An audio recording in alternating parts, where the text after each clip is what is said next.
আসসালামু আলাইকুম। হাতের কাজের থ্রি পিসের পেজ থেকে স্বাগতম জানাচ্ছি। আজকে কিন্তু আপনাদের জন্য অনেক সুন্দর সুন্দর কিছু জামদানি ডিজাইনের টু পিস কালেকশন নিয়ে চলে আসলাম। এগুলো কিন্তু সুন্দর করে সুতার কাজ করা। দেখেন, এটা হচ্ছে ব্ল্যাকের মধ্যে অরেঞ্জ এবং রেড মেরুন কালারের কম্বিনেশনে খুবই সুন্দর একটা টু পিস কালেকশন, প্রাইড কটনের মধ্যে।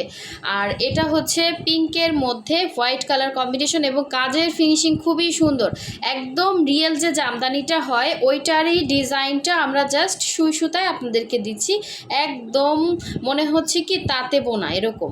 ফিনিশিংটা অনেক ভালো পাবেন এবং এগুলো কিন্তু অনেক রিজনেবল প্রাইসেই আমরা আপনাদেরকে দিচ্ছি। যারা আমাদের ফেসবুক পেজ থেকে দেখছেন অবশ্যই আমাদের পেজটা ফলো দিয়ে দিবেন, এবং যারা হচ্ছে আমাদের ইউটিউব চ্যানেল থেকে দেখছেন অবশ্যই হচ্ছে চ্যানেলটা সাবস্ক্রাইব করে ভিডিওতে লাইক দিয়ে সাথে থাকবেন, যাতে নতুন নতুন আপডেটগুলো, আমাদের সবই হচ্ছে হাতের কাজের ড্রেস, বিভিন্ন ডিজাইনে আছে। আপনার